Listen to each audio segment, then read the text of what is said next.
Barbados, get up. Good morning, Barbados, good morning. Good morning to you. Good morning, morning, morning, morning. Good morning to you. Good morning, morning, Barbados, good morning. Good morning to you. Good morning, morning, Barbados, good morning. Wake up, wake up, wake up. Morning to you. Good morning, everyone, and welcome to today. Today is Tuesday. Would you believe it? It is indeed Tuesday, the 10th of June, 2025. I'm Pearson Boyne. So wonderful having you company. Good to know a number of you are waking up singing this theme song, indeed, as one of my guests already is. Love it, love it, love it, love it indeed. And so I hope you had a great weekend. What did you do? Did you get around to everything? There were so many things on this past weekend. It was just not funny. But so it became a challenge for a number of people to get from here to there to do this or to do that. But whatever you did, I'm sure you had a grand old duke of your time. And that's good. Now, let's get cracking. It's Tuesday. It's time to get back to work. Time to get back to regular living.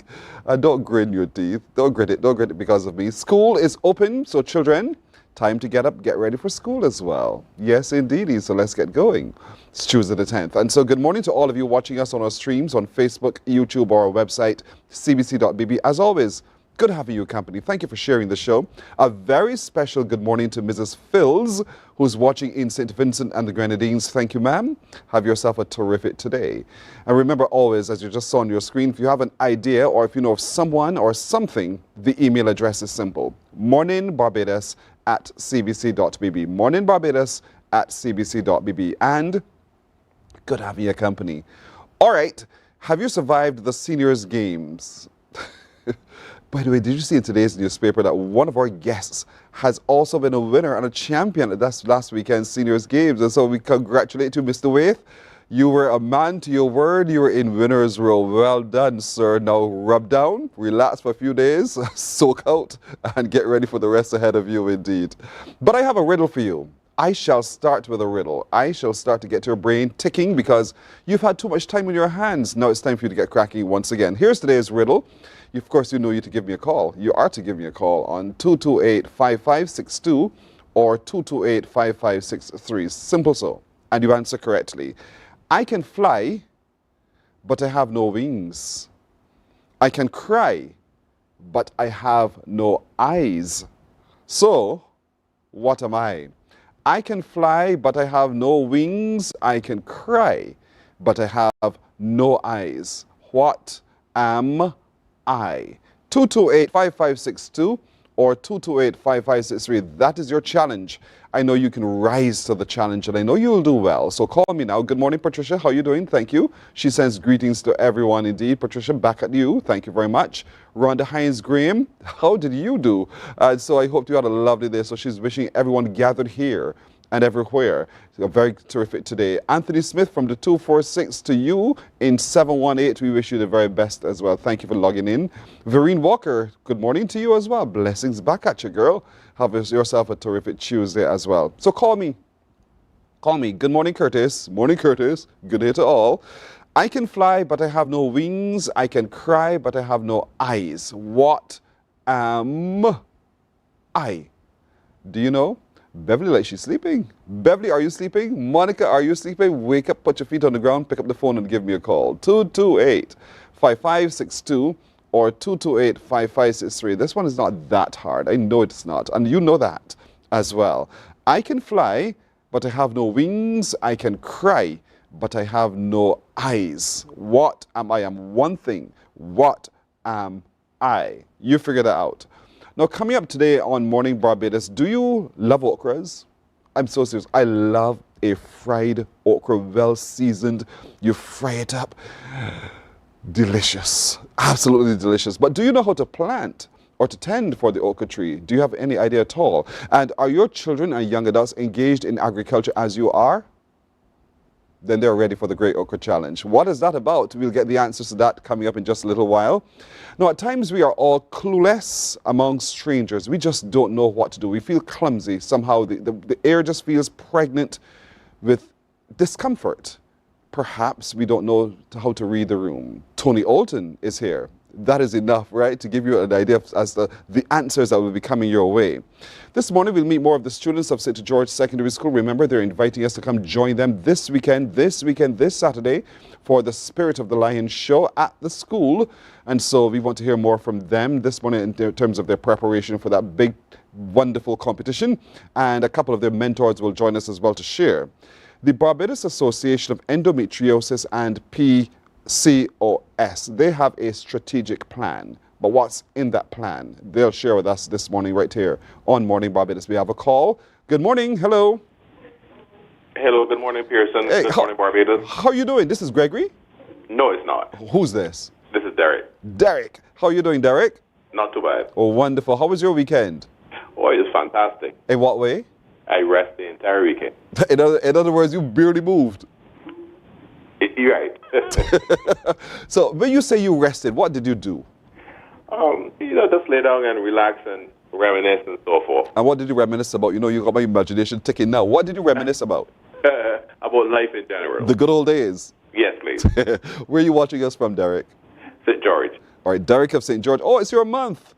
It's your month for the gathering. Have you been to any of the events? I intend to. I haven't been as yet. Listen, coming up on Saturday, there is the Spirit of the Lion show at St. George. That's the one that I want to go to. Yeah, boy. That sounds really fantastic. As a matter of fact, next week, on the 18th and 19th, they're inviting all of us, including you, Derek, to come to the school to see what the children are doing. They're putting on some really, really good displays there at the school as well, so don't forget that, okay? Okay, thank you. 18 and 19. Right. All right, I've schooled you enough, Derek. What's the answer? I am thinking that it is the cloud. Again, Derek, I have a smile on my face because I'm not ready for that answer. Explain that to me. Okay, the clouds appear as though they're flying, and when it rains, it seems as though they're crying. Derek, you have a really vivid imagination, you know. A very, very vivid imagination. When the clouds move through the skies, they look as though they're flying to you. Yes, please. When you're in an airplane, do the clouds look as though they're flying? Answer the question, Derek. In other words, no. They look stationary, don't they? Yes, yes. Yeah. So from where you stand on Earth, and you look up there, you see the clouds look as though they're flying, so therefore they look as though they have wings. And the question is, I cry, but I have no eyes. Do you still think clouds? Right now, that's the only thing that comes to mind. Okay. So when the clouds are not, when it's not raining, basically the clouds are okay. They're cool. Yes. They're not crying at all. No. They're happily flying about the place. Indeed. And then they stop and cry. That is your answer. That's your logic. Yes, please. All right. Derek, how did we got that answer from? Seriously. As someone told me. You had a little bit of help. Yes, I did. Does your help start with the letter G, the name of your help? It's G. St. George, yes. All right, Derek. You're right. The clouds indeed. Thank you All very right. much, okay? Have a good morning. You're welcome. You You're too. welcome indeed. Derek is right. Clouds. But his friend is called Google. That's what I sense indeed. Now listen, folks. Remember, share the show, share the love indeed. Tell others about us. Bring them along for some fun. I have one more. You better believe it. Sam is outside a shop. Sam is a girl. She cannot read the signs, but she knows that she needs to go in to make a purchase. So what store is she at? Bad English. What store is she at? Bad English. Sam is outside a shop. She cannot read the signs, but she knows she needs to go in to make a purchase. So what store is she at? 228-5562 or 228-5563. Got you good. Also coming up today, the activities continue to unfold, as you just heard me share with Derek, in St. George, and so members of the parish organizing committee, they will be dropping in to share with us what to expect still for this month of June in St. George. Good morning. Hello. Hi. Good morning. Yes, good morning. Hi. Just move away from the volume. Good. You good? How are you doing, sir? Yes. Hello? Hi, don't listen to the TV. Don't listen to it. Listen to me. Yes. All right, so good. How are you doing? Not too bad. Oh, wonderful. What's your name? Fitz. Say it again? Fitz, F-I-T-Z. Oh, Fitz, as in Fitzgerald? Herbert. You're Fitzherbert. Yes. Fitzherbert. Now, that's a good old-fashioned name, Fitz, Yes, a good name. if you insist. You've never met the name Pearson, clearly. Pardon? You clearly don't like the name Pearson. Well, Pearson is a good name. Well, then drop Fitzherbert and take up... That's like Pearson's Pharmacy. Ah, you got the idea. So listen, drop the name Fitzherbert, take up Pearson, and let your grandchildren be so called. That sounds good. Yes, sir. Where are you watching us from? Pardon? What parish are you in? Oh, St. Joseph. St. Joseph. All right, Fitzherbert of St. Joseph. What do you Yeah. think the answer is? I think it's a kite. A kite? Yeah. What question are you answering? Pardon? What question are you answering? You said that you can fly. Oh, you there. That means, Fitzherbert, you are using the slow service. Pardon me? You are using the slow service. Yes. That is the problem, because I moved on from that question ever long time since. I didn't hear you clearly. That question was already answered, and the answer to that question was clouds. Oh, okay. Thank you very much. You're welcome, but thank you for watching us on the other service. Yeah, thank you so much. You're welcome. All right. Okay, bye. So I'll put a pause on that one, but you can figure it out, folks, and as soon as you can have an answer for me, call me. I can't wait to hear from you. All right, we'll take a break here. We're coming back to get right into the meat of the matter today, Tuesday, on Morning Barbados. Back in a bit. Morning, morning, morning. Good morning. Good morning to you.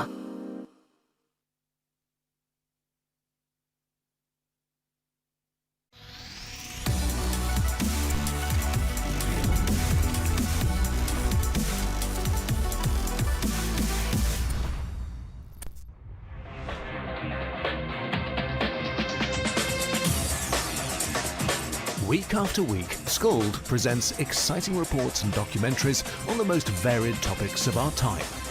Spectacular developments and innovations, lifestyle and trends of tomorrow, mobility and tourism, health news, highlights from art and culture. Each contribution grabs the viewer with extraordinary images and stories and takes him into fascinating worlds which he experiences here exclusively and up close.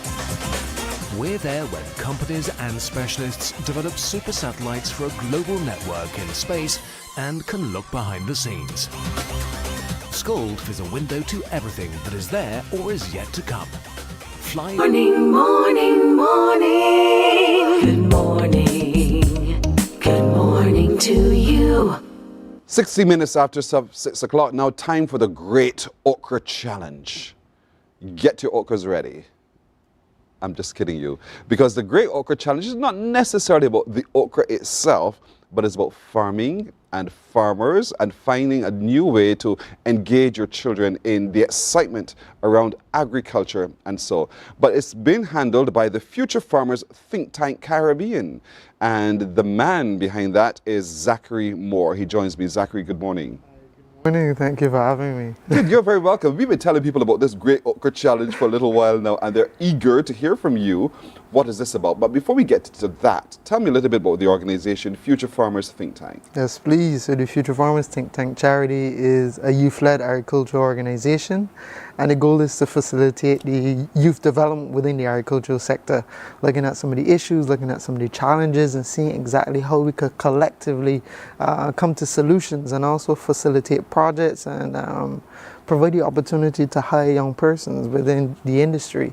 You formed this because you believe there's a problem. There is a problem. This was actually ECA project initially called the Future Farmer Project, looking at some of the barriers to entry within the agriculture industry. And then the spin-off was bringing together a group of young persons who were passionate, engaged, and willing to make the sacrifice and the impact for the development of the industry. Is it difficult finding those young people like-minded as you are? Definitely. Agriculture is not the mainstay within Barbados and the Caribbean to that degree, so it is challenging, but we find that there are people who have a curiosity, an interest that you just gotta, you gotta work on it. So we have this image of agriculture as a dirty endeavor, as in you get your hands muddy and messed up and somehow you go home all sweaty. But that's not necessarily true. Because there are different tools and techniques now and different kinds of farming. Are you exploring that within your think tank? Yes, please. That is definitely what we're trying to do. There's a level of innovation that's already happening in the industry, and we want to be there. We want to be at the cups of the innovation, and that's what we're trying to do with the charity. Looking at software development, using art to tell the story that's farming in Barbados. And so how do you measure the success so far? How do you do that? Yes, please. What we measure right now, research and data collection is one of the mainstays. That's the challenge within the industry, collecting good data.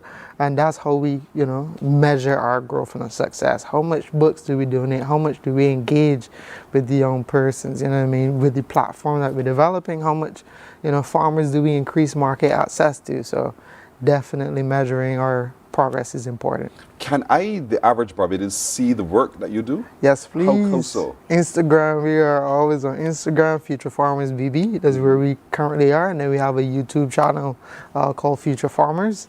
And you could definitely see our work there. And you take this, what's the cohort of young people? What ages? We are looking at 13 to 35.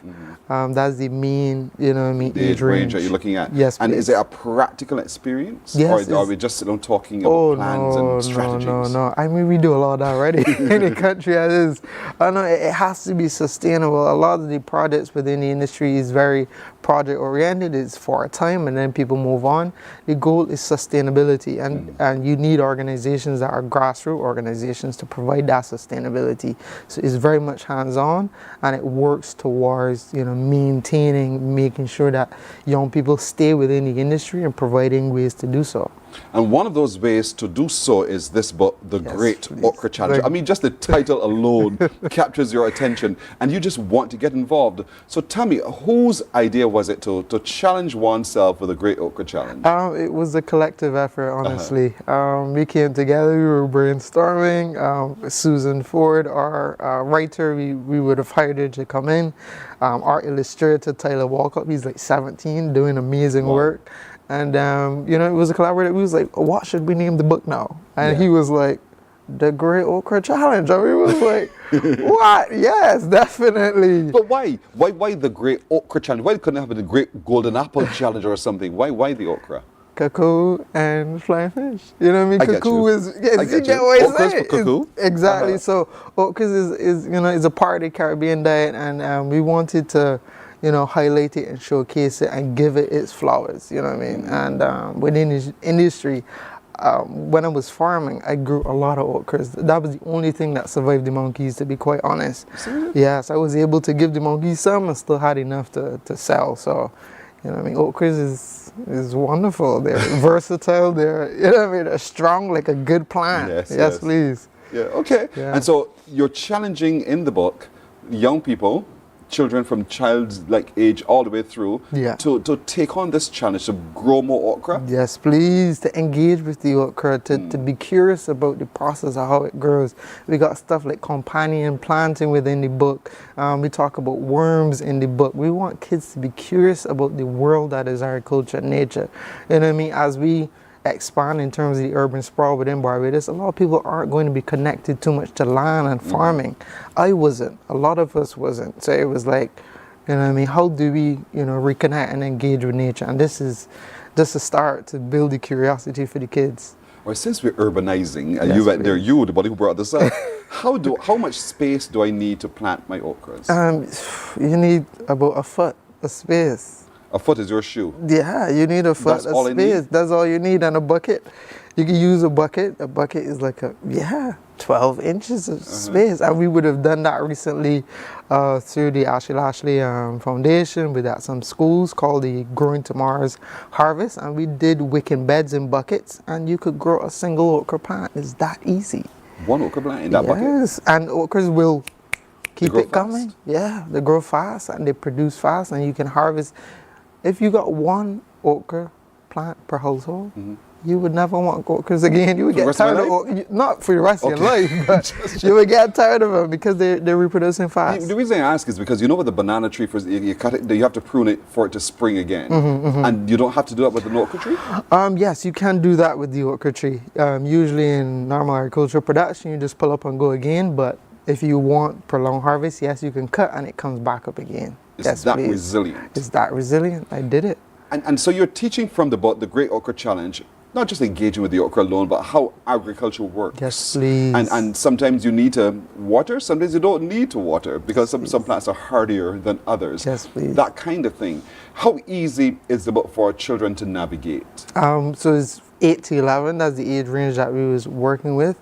And it's pretty easy. I know kids right now at 6 are learning about the water cycle and the carbon cycle. So I was like, wow, I didn't know school. So it is pretty easy for the kids to engage with, and there's a lot more in terms of illustrations. We want to bring to life what is the culture and the story in farming. May I have one of those, Yeah, please? Let me just definitely. leaf through this book and see, as old as I am, if this child can understand it. And in this whole ecosystem, you're engaging things like the birds, Yes, because they please. also have a role to play, Yes, the bees please, and the the like. bees. So talk to me about, in this storytelling, what else were you exploring, not just in terms of the actual planting, but how the whole agricultural ecosystem works? Yes, please. One of the things that we were exploring is obviously climate change in terms of heat. So there's a mention to the heat and the kids looking at the clouds. But we also looked at, tempering in terms of emotions. How do you interact with the environment and manage your emotions? Some emotional intelligence is involved as well too. It's not at the forefront, but is in there, is engaging, is showing kids how they move from not understanding the environment to learning and progressing and changing behaviors as they learn more.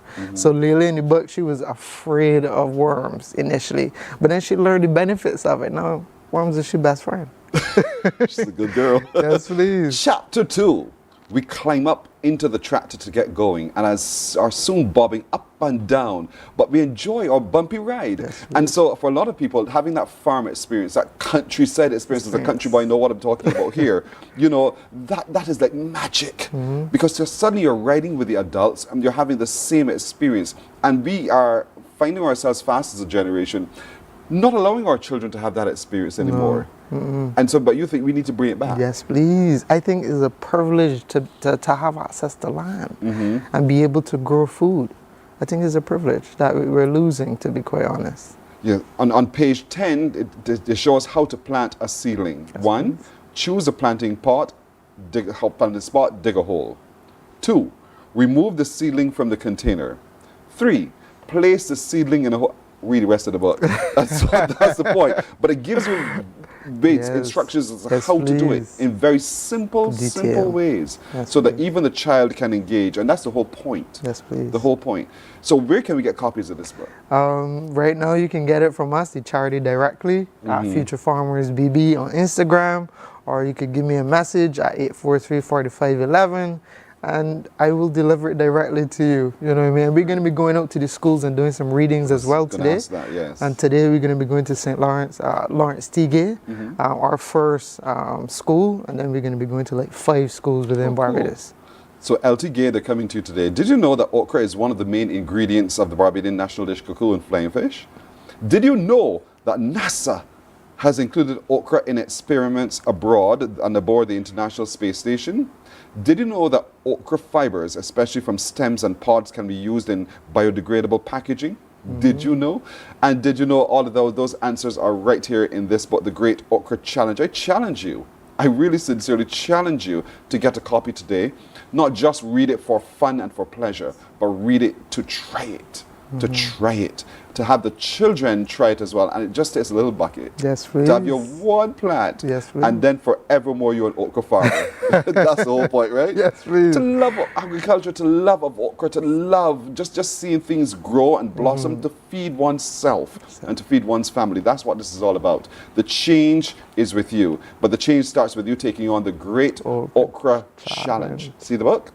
Get the book. And again, remind us how to get the book. Yes, please. You can get us on Instagram at Future Farmers BB, or you can direct me, contact me at contact me directly at 843-4511 on WhatsApp. 843-4511 WhatsApp him, Zachary. 843-4511. Someone called and want to know if I eat okra. If I eat okra, listen, the best way for you to provide me with okra is to fry it. Yes, Have you tried it? Yes, I have tried it. Season it well and Fry that it. okra. Yes, and I'm please. telling you, you have a meal. It is so delicious. Absolutely delicious. Yes, I'll eat it otherwise as well, but it's really, really good. Forget the slime. That's part of the pleasure. Indeed. And so that's it. Someone wants to see me take up the challenge. Yeah. Listen, I have a story to tell you, Zachary. Thank you. I Definitely. bought a plant, Father forgive me, and I was told it doesn't need a lot of water, just need a little bit of sunshine during the day, that kind of thing. Not a lot of sun, and it should grow. This is 2 weeks, the plant is dead. Sorry. Me too. I am so sorry. It was a beautiful plant when I bought it. It no longer exists. So I'm not a green thumb kind of person, but maybe you are. So I wish you well in taking up the Great Okra Challenge. Zachary, thank you so much. Yes, please. To you and your future thinkers, farming thinkers, I wish you well. Thank you. And I really hope that this really penetrates our society in a very meaningful way, and that more and more young people understand the value and the benefit of agriculture. It is not the thing you see on the shelf, it starts on the ground. Yes, please. And that's where you're doing it. Thank you Thank very you, sir. much. All Yes, the best. All right. We're taking a break here. We're back in just a moment. Hey guys, and today we're going to be doing something very fun. We're going to be planting okra from seed. That's right, it's very, very simple. And all you're going to need is a pot with some soil, rainwater preferably, but if not, regular water from the tap can work. And of course, some seeds. So the first thing you're going to do, you're going to moisten your soil to prep the bed a little bit. So just a little bit of water, not too much to drown it out. So here comes the fun part. Now we're going to plant our seeds. So the pot I have can fit in 4 little seeds. But guys, I'm just letting you know now, when they start to sprout and get really big, you will have to transplant them into a bigger container or directly put them into the soil. So here I have 4 seeds. I'm going to lightly cover them over, just gently, just like that. And then afterwards, I'm going to go ahead and I'm going to add a bit of water to get them a little bit more moistened. Now remember, I did add water before, so this is just a little bit to moisten these seeds. And that's it, guys. We're just gonna wait until they sprout. Thank you guys so much for joining me today. Join us on this okra challenge. I want to see you growing your okras. Morning, morning, morning. Good morning. Good morning to you.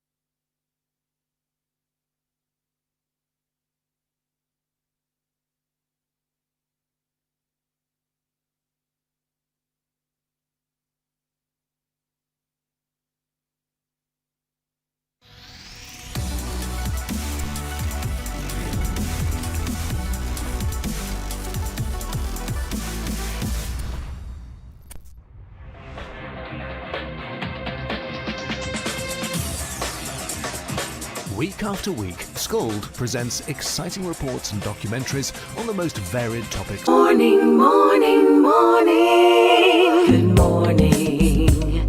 Good morning to you. 29 minutes now to go to 7 o'clock. We're spending time with Tony Alton. Remember, I gave you some challenges at the very beginning of the show, and I asked some questions, and then I said, Tony Alton is here. That's enough of an answer, isn't it? And that is absolutely true. When we feel so awkward because we somehow are not able to read the room, and that makes us feel not just like strangers to the truth, but also strangers to everybody else around us. And it's a funny, funny feeling, isn't it? But we have solutions to that. Tony Alton is here. Tony, good morning. Good to have you as always, my brother. Good morning to and you we continue our journey through becoming socially aware. Yes, socially and emotionally aware. Indeed. Yes. And you just nodded completely out of my head. Completely out of my head. Yeah. All right. Yeah. feeling awkward, Yes. don't know how to read the room. We're among a bunch of strangers because of all the biases that we have. We determine them to be strangers, and they feel almost like threats. Yeah. And we don't know how to work through that threat that we see. Let's talk a little bit about that. How do we read the room and not get that reading wrong? Like everything else we've been talking about, it begins really with your own self-awareness. To recognize that awkwardness is about you. Because everybody else is fine. True, you know. Everybody else is getting on with life in that moment as best as they can. Yeah. So the awkwardness starts with me. So I have to be able to recognize that that's what's going on. That I'm having this conversation, and I am feeling inadequate or unprepared or whatever it is in that moment. I think the second thing to go to is, how can I become curious? How can I leave what I know, what I'm thinking, what I'm believing, what I'm feeling? How can I leave all of those and become curious about what is possible? Yeah? It is so easy to stay in our own heads. Yes. And I thought about it. I thought I'd share 2 examples to really make the point that as much as I can understand this and I teach it and I seek hard to live it, I too fall victim at times. So a recent experience, I'm in the presence of a friend, and he says, how are you doing? I said, I'm fine, thank you. And how are you doing? He says, I'm a little bit tired. No, you said, oh dear. Yes. But he and I are about the same age, give or take. In my usual glib, light moment, I said to him, when I meet young people like you who are talking about being tired, Yes. I feel good, I feel great. So we laughed it off and we moved around a bit. Then there was a moment that we got to be just the 2 of us in a space. And he came over to me, he said, Tony, when I talked about being tired, it wasn't just physical. I was diagnosed with prostate cancer 3 years ago. Yeah, I can imagine. Because here I am in my head. And my focus is this being tired, and then at my age I feel good, I feel healthy, I don't have any major health concerns. So I'm glib, I'm light, and I'm funny. Inappropriate. Yeah. Inappropriate. And sometimes that's when we get it wrong. Yes. Because we live ourselves. We live ourselves. We're in our own heads. We're in our own thing. Yes. And the person just wants us to let me in. Yes. Let me in. Because I've just shared something with you that you didn't quite get. And so you're fortunate to have had the opportunity for him to come and talk to you. Yes, that's the best of our relationship. Because he would have gone away thinking, oh, it's sensitive to Tony B. Yeah. This man who was my friend forevermore. And I said something to him and he didn't even pick up on it. Didn't pick it up. That's right. But living in our own heads means that we have to crack our own heads to get out of it. Yes. And I think for a lot of people, that's the figuratively fear. though, figuratively. Yeah. I think y'all know me by now, But that makes it difficult for a lot of people at times because you think of the discomfort that follows. If I took it for what it means, cracking means there's fracture, there's a bit of pain, there's a bit of dislocation, and it's uncomfortable. Yeah. And so that level of discomfort is what we do not want to have to encounter. But at the same time, we want to reach out. Except everything that we know tells us a moment of discomfort is a place for growth. Yes. You can't grow in a space where you're comfortable because you're settled. So the discomfort, that awkwardness that you talked about earlier, is a place to, okay, can I step beyond this? Can I open my mind to what is possible beyond what I already know? Right. We talk about growing pains. That's exactly what we're talking about. Yes. And while for you may not feel the pain necessarily in terms of what goes through your body, you know that there is a bit of discomfort. Yeah. And that's the pain that we're talking about. And that discomfort allows me to grow. It creates opportunity for me to grow. So how do I grab the opportunity? Because I could get it wrong. Questions. You got it wrong. Yes. Questions. Ask questions. So when I'm told, why are you asking too many questions? That's okay. It's only because I want to understand. Yeah? It's only because I want to understand where you're coming from. So the tool that I recommend, the tool that I use is one, curiosity.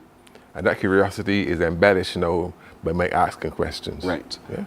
But remember we talked about and my asking of questions is to understand, not being in Bajan terms malicious. Correct. But I genuinely want to understand. So tell me more. We talked about reading the cues and the clues. We talked about it a lot because even in responding to you, the person transmits messages back at you, not just the words, not just the words. Yeah. How do we identify when not just that I am uncomfortable in your presence, but that you're also uncomfortable in mine? You know, Percy, you can tell, you know.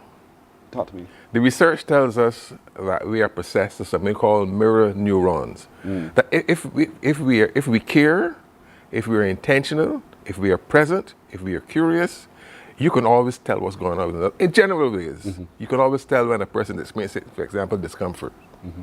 You can tell when a person is in a space where they would prefer not to be. But we have to be looking for it. With our melanin, we don't quite pick it up. But persons of fair complexion, you turn red. Yes. Beat red. Beat red. So we can tell, but we have to care and we have to want to understand where the other person is. And I keep saying it, where the other person, what's going on with the other person and where they're coming from. So our brains have this capacity to connect with what is going on with another. You know, have you ever been in a space where someone begins to cry and something happens on the inside of you? The grief lump, we call it. You have to pull back, because in that moment there's a sense of connection with that person, and so there's an inherent capacity to respond to another person based on their emotional state. I can liken that to relationships. Yes. Because you're man to woman, and you look at the other person, and because you have a desire, whether noble or otherwise, you have a desire that opens up a channel for you to be able to go through to have a connection. You have to be careful though. That's what I'm saying. Sometimes we see what we want to see. Precisely. that is what I'm saying. You could almost liken it to that, but sometimes we can get it so wrong. Yes. Simply because we misread the cues and the clues. So that is what I want to get to. How do we get it right so that we don't misunderstand what is being responded to? The answer I gave you 2 seconds ago. Ask another question. And get out of your own head. Ask another question. You know what I'm thinking. Did I get it correctly? Am I hearing you correctly? And to listen not just with your ears. Yes. Because in asking the question, our mouths are flapping. Yes. But then we want to listen with these two. We don't want to listen with the ears alone. We have to listen with the heart. Listen for tone and use your eyes. Read the body language. Yeah. If you're intentional, if you care, if you really want to understand, and you employ all of those three, then you are significantly on the way. Again, there's not 100% absolute guarantee, but you're significantly on the way to facilitating that understanding. So we're in a room scenario. We're in a room. There's some people who are standing all on their own, and we figure, let me go over and just have a conversation. They look alone, but they're just comfortable in their space. Yes. And somehow then we try to reach out. They're rebuffed, and you want to give up. You want to fly. You just want to get out of there. How should I feel in the situation where I've tried and I was rebuffed? Well, I want to pull back. When I first move in, I want to listen. I want to get a feel of the temperature, what's going on, before I barge in, before I become that elephant, that elephant in the room in the China shop. Yes. So when you first move in, you just observe and listen. Hi, good morning, good evening, good afternoon. How are you? And just listen. And get a feel for what is going on. And something is going to be said, some position is going to be taken, in which you can then, and I agree, I like that. Okay, I was thinking the same thing. And what you're doing then is saying, there's something that we have in common, because it is that need for commonality. The four L's. Yes, that lowers the temperature, and then people will let you in. Yeah. So read the tone of voice. Watch the body language. Feel the energy. Feel the energy that's in the space. Feel it. And you will know if to cut that encounter short or if it can be prolonged. Yes. Hi, 2 seconds. Hi. And you go off and have a conversation with someone else because I'm not quite feeling this space as yet. So before I pour myself into it, excuse me. I'll move on. I'll be back. And in other words, don't feel badly about that.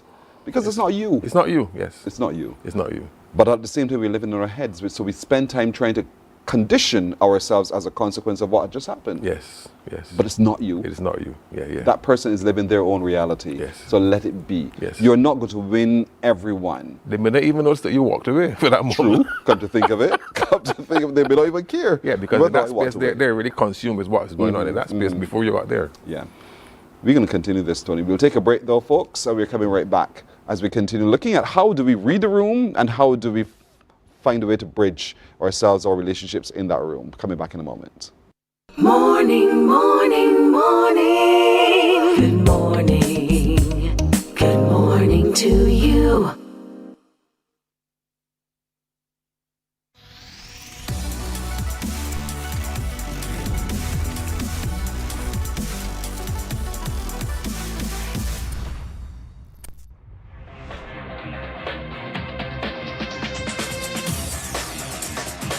Week after week, Scold presents exciting reports and documentaries on the most varied topics of our time.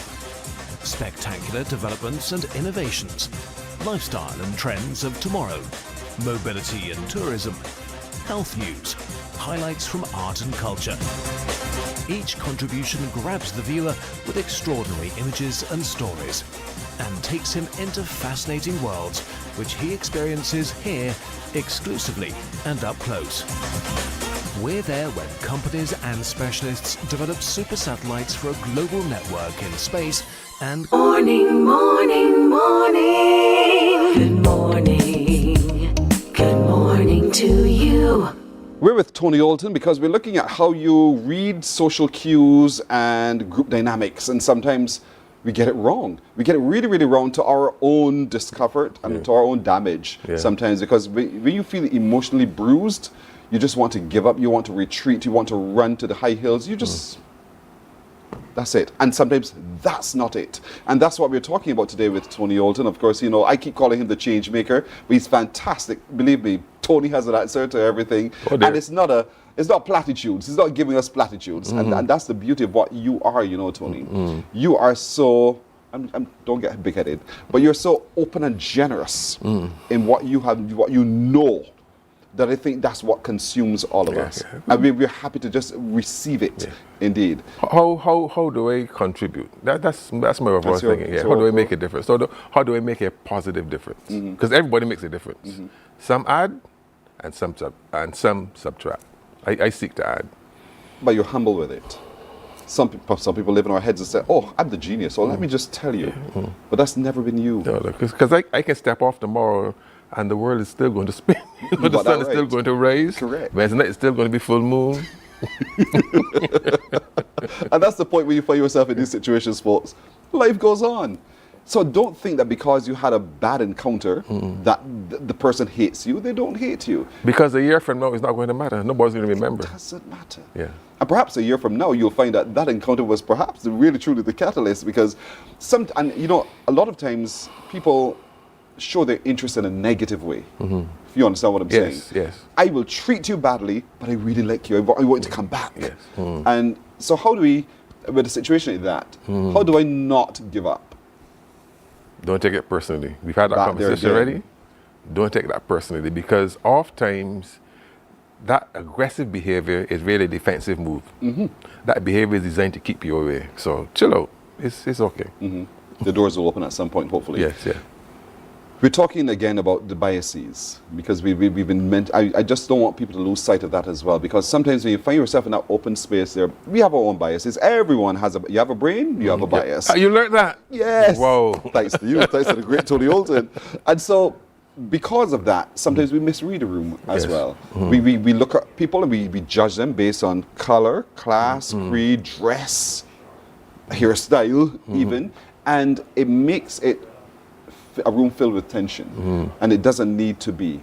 We have to get past all of those kinds of things, and I'm dwelling on that because that I want people to get as well. That watch your biases. Yes. Watch your biases. Watch your biases. Practice being open-minded. Yeah. Again, I'm going to use a word you've heard me use quite a bit. You have to be intentional around that. To be open-minded.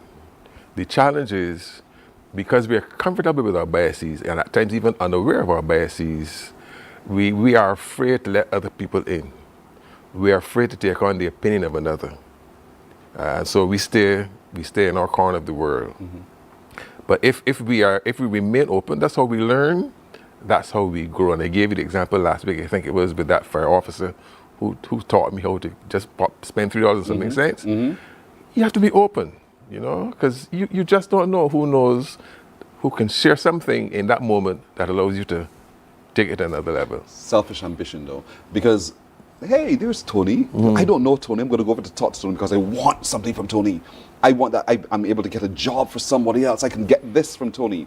And we miss sometimes the opportunity to build a meaningful connection with Tony. So let's talk a little bit about that and how we dampen that selfish ambition. Where do you need to dampen it? Okay, it's okay? It's okay. Okay. Yeah. Well, Tony, I need a job for my nephew. No, because, Why? My mentor, who I met when I was 23, and I spent 7 years in his presence, in his company, and those 7 years have significantly shaped who I am. And there's always something that he said to me that comes back in a moment. One of the things he said to me is, never lend unless you can afford to give. True. In other words, if it doesn't come back to you, you don't miss it. And because it is a gift, what you do with it is your business. That's right. If I've given it to you, it is no longer mine. Right, correct. You get to choose. But because I have it to give, I give it. What you do with it is entirely your business. So I don't get caught up in how you treat, what your motive is. Yes. If it leaves me as a gift. What you do with it, peace and love. That's calm. That's calming as well. You see, these concepts, this practice has tremendous benefits for your well-being. Issues of blood pressure, hypertension. Pierce boy. Yes. You're talking to me. It's these conversations that we have with ourselves that undermine us. Pearson, if I give you something, it leaves me as a gift. That's it. And that's how we should feel, generally. And think. it really that's how we should think makes and life, function, yes. Yeah, it really makes life so much easier indeed. Yes. And I know for a lot of people it's difficult to do. It's difficult because we always feel there's a reciprocity. I give you, so give me back, or I'm looking for something back from you. And sometimes that's what damages us. Here's what the good book says. The good book says it is more blessed to give than it is to receive. So give. Once you read a good book. And so that's a good book. So being able to walk into a space now, the rooms, these children who've just come in, who are going to join us in just a little while, they're sitting observing you and me. Yes. And so they're trying to figure out, are they cool? Am I going to be scared when they sit with me? Absolutely, yeah. They got their own nervous energy going on right about now. Exactly. And so that's what everyone has that experience once you walk into a room. Yes. The other person has the same experience. Yes. So how do I reclothe myself that says, I'm all right. You can feel free to approach me. I'm not as standoffish as I may appear initially. The good thing about being socially aware is that once you begin to think in emotional ways, you begin to discover what we have in common. That's a powerful statement. Let me repeat it then. Once we begin to think in emotional ways, we begin to understand how much we have in common. We've all experienced sadness. We've all experienced joy, fear, anger. Yeah. So once I can contemplate from that perspective what's going on with the other, I don't need to know the specifics of your experience, of your circumstance. But once I can identify with the emotion, I can engage, we can engage, and speak from that place of emotion. Emotional understanding. Emotional understanding. Speak from that place of emotion. And the British have this way of, hey, it's raining today. How's the weather by you? You don't talk weather. Talk about that icebreaker of sort. So for me, that's why I was likening that to finding that emotional thing that we all share and start from there. Yes. And hopefully that bridges the opportunity for us to be able to do things. A good way to practice is turn the television down, turn the movie down, turn the volume down, and read. Read the room. Yes, read. And you could virtually tell the story. Yes. What was going on with each character as they work through the 10, 15, 20 minutes. You can, to a pretty significant degree, tell what's been going on. You can tell the story, even though you didn't hear the words. And that's the power of using your visual capacity. But that having seen it, we have to interpret it. Yes. And that's the other part of the process that we have to make sure we get right, because you can have some wrong definitions. So if you linger long enough, You will see what okay. it is. I thought it here, but no, it is clear because I've lingered long enough to understand what's going on. Yes. So first impressions don't always count. Don't always count. Yes, yes. That's what they don't always count. Yeah. Take some time to linger. Take some time to linger. I was in a webinar last week, and I heard it for the first time. I said, yes, that makes so much sense. That our emotion is our first draft of meaning. Took me a little while to process that, but when I did, I said, yes. In other words, that initial emotional response when I enter a room, when I enter a space, when I have an experience, that is my first sense or my first understanding of what's going on. But he says it's the first draft. Just the first draft. It's just the first draft. So recognize it, but linger. Listen, ask a question, linger a little bit more, listen, ask another question, so as to be sure that that first draft was correct, or what adjustments do I need to make to it. Coming back to courting, first draft. Well, here's what they taught. First draft. Here's what they taught me in counseling. That courtship is the most fraudulent stage of a relationship. There you go, first draft. That's your first draft. It's your first draft. So linger a while, and then you will see whether or not your first draft is actually true. Yeah. It might not necessarily be your final draft. Yes. And if you're interested in getting more out of it, Yes, then yes, you yes. take the time to redraft and redraft. So that's what I first thought. That's what I first felt. Let me linger long enough. Linger long enough to see if that's true. Yeah. And sometimes you have to walk away. Yes. Because it was not true. Yes. What you felt in the very beginning. So there are lots of feelings in all of this. There's lots of, and then use that feeling, use that emotional as a gateway to understanding. Use that emotion to a gateway to having conversation. Yes. To not just judge the other party, because judging just doesn't work. Yes. It's to understand the other Yes, party, yes. and to open up that channel that we can both actualize together. Yes. And that's the point, because we're meeting at an emotional level. Yes. Is every relationship an emotional relationship? Every relationship is an emotional relationship because we are fundamentally emotional creatures. Remember we said weeks ago, our emotions were given to us for our survival. Our emotions are alert signals. They tell us pay attention. They tell us what's going on with us. So what's going on with me? What's going on with you? Yeah. There's a statement I've learned years ago that says, people buy from people. Yes. Do you understand that? Yes. What do you understand? I grew up in sales. I grew up in sales. Those 7 years I talked about, yes. The first sale is not your product or service.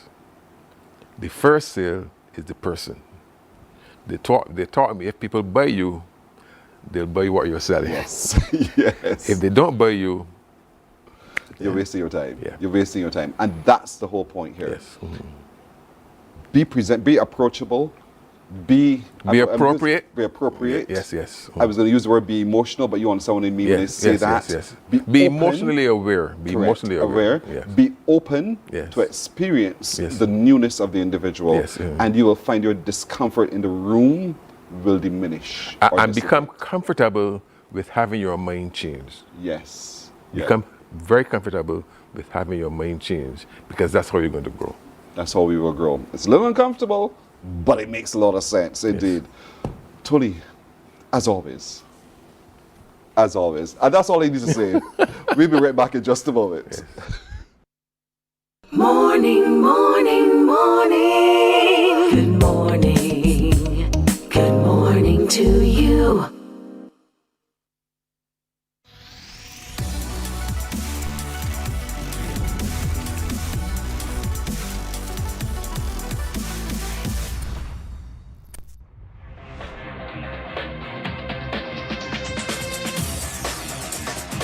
Week after week, Scold presents exciting reports and documentaries on the most varied topics of our time. Spectacular developments and innovations, lifestyle and trends of tomorrow, mobility and tourism, health news, highlights from art and culture. Each contribution grabs the viewer with extraordinary images and stories, and takes him into fascinating worlds which he experiences here exclusively and up close. We're there when companies and specialists develop super satellites for a global network in space and can look behind the scenes. Morning, morning, morning. Good morning. Good morning to you. I'm not going to let Tony leave without me quizzing Tony with a question. Tony, the same question I asked our viewers is the same one for you, my brother. Sam is outside a shop. She cannot read the signs, but she knows that she needs to go in to make a purchase. Where is she? Sam is outside a shop. She just cannot read the signs, but she knows that she needs to go in to make a purchase. Where is she? Outside the shop. Duh! It's not that simple. It's not that simple? Not that simple. In other words, I wonder what shop she's at. Where is she? Which shop? She can't read the sign. She can't read the signs, but she knows that she needs to go in to make a purchase. Just can't read it. Whoa. Where is she? Where is she? Which shop is she at? Which shop is she at? Basically, yeah. I want the shop. That'll be the same shop. She cannot read the signs. No, man, no. That is not it. You want an answer? I can give you my mother's answer. Okay. My mother's answer would be that she's behind her nose. Well, your mother's wrong there too. Would you like the answer? Please do, yes. And what did you say, Roel? My technical director is giving me... My technical director thinks that she's at like an optometrist and vision shop, that kind of thing, selling eyewear. What do you think? Does that make sense? She can't read the signs. She can't read the signs, but she knows that she has to go inside to make a purchase. And he believes that she is at somewhere that sells spectacles. So she's gone there deliberately. I don't know. That would make sense. That makes sense to you? Yeah. So that she doesn't have to read the same, but she knows that she's there for that purpose. She has to go inside and make a purchase. And you believe what he said? Makes sense. In this moment, yeah. You know, he's actually right. He's right? Yeah. Okay. She's in an eyeglass shop. That's where she is. She can't read the signs because her vision is impaired, but she knows that she has to go inside and make that purchase of spectacles so that she can read again. So she can read. Well done, Roel. Well done. Yeah. But see, unfortunately for me, I didn't hear it coming on in the car, so... You're forgiven. You're forgiven, my brother. Yeah. All right, thanks a lot. Good to see you again next week, my brother. Okay, good. Back in a moment. We're back with the news in just a bit. Morning, morning, morning. Good morning. Good morning to you. There is a saying, you can find a Bajan anywhere. Are you a Bajan living abroad? Or do you know of one who has migrated to another country? Well, we at Mornin Barbados would love to have you or them on our Bajan Afar segment. Share your amazing stories, experiences, and how you have adapted to a new culture. Send us an email to morninbarbados@cbc.vb, and together we will travel the world.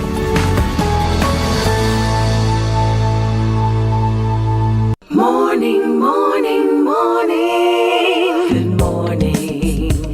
Good morning to you. We're at the top of the hour. Time for the news now. Approximately $60 million of the $230 million allocated for the Scotland District Road Rehabilitation Project has been spent so far on reconstructing local roads, with 8 major projects completed and 16 additional projects in progress. Rachel Agard has that story.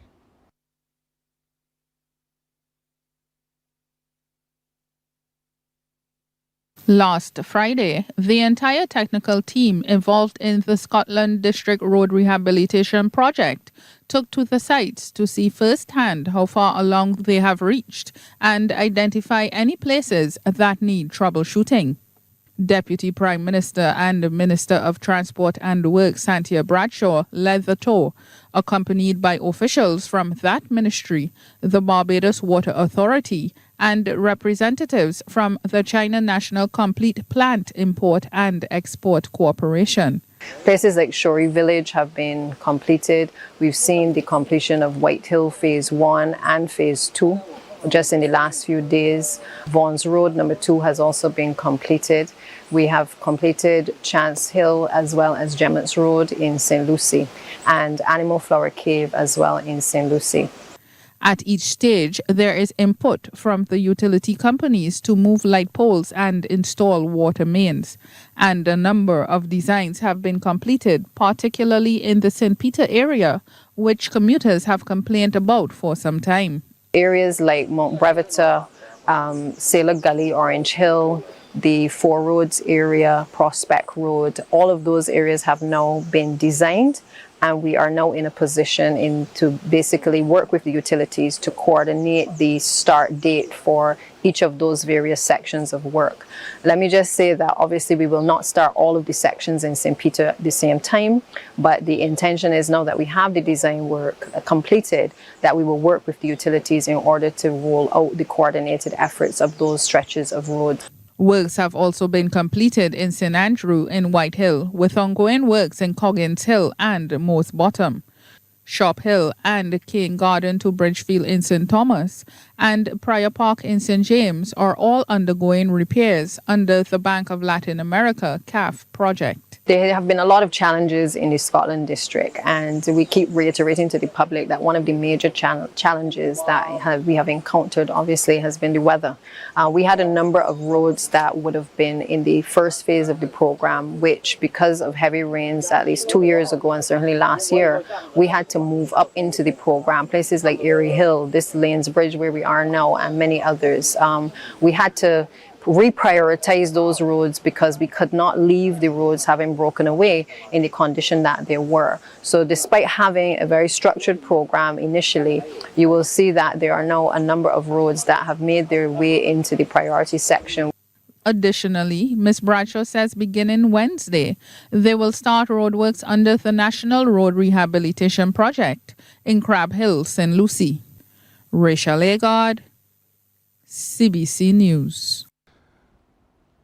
Minister of People Empowerment and Elder Affairs with responsibility for crime prevention, Kirk Humphrey, wants justice for elderly citizens who are victims of cruel criminal acts. He is calling and coming on the heels of the last 3 separate incidents in recent weeks where elderly citizens were either robbed, beaten or raped. Minister Humphrey addressed the vexing issue while delivering remarks at the National Senior Games, where he declared criminal acts against members of this vulnerable group are wrong and unacceptable. We saw the beating in front Belmont Road. You'd have seen the attempted robbery, the robbery of the vehicle, and then the recent rape of the elderly woman. This is ridiculous. This is not who we are as a people. I hope the justice system delivers what needs to be delivered. The police have been doing a fantastic job. Please give the police a round of applause because they've been catching perpetrators in very quick record time. The justice system now has to do what it has to do. Minister Humphrey is also calling on family members to protect and keep a close eye on their elderly loved ones. We have to protect our elderly persons, visit your older mother, your older relatives. The community has to look out for the older persons as well. But today is not a day for that speech, but my heart is heavy with what we are seeing happening to our older persons. Well, you do know the focus was on the senior citizens yesterday as they showcased their athletic abilities. The track event for the 21st edition of the National Senior Games was held at the Usain Bolt Complex. Here's a report from Anesta Henry. Whether they sprinted or ran long-distance races, scores of them participated in the National Senior Citizen Games track event. Minister of People Empowerment and Elder Affairs with responsibility for crime prevention, Kirk Humphrey, says the Games have been held for 21 years to prove to the world that aging is not a limitation. You can age and still be healthy. Barbados has one of the oldest populations in the world, but we could also be one of the healthiest populations in the world as well. On that note, Barbadians are being encouraged to take care of their health as they age. So I want to encourage persons to take care of their bodies, to exercise, to eat right, that this is not a one-off event. And do not wait until you're getting older. You should start at whatever age you are at now.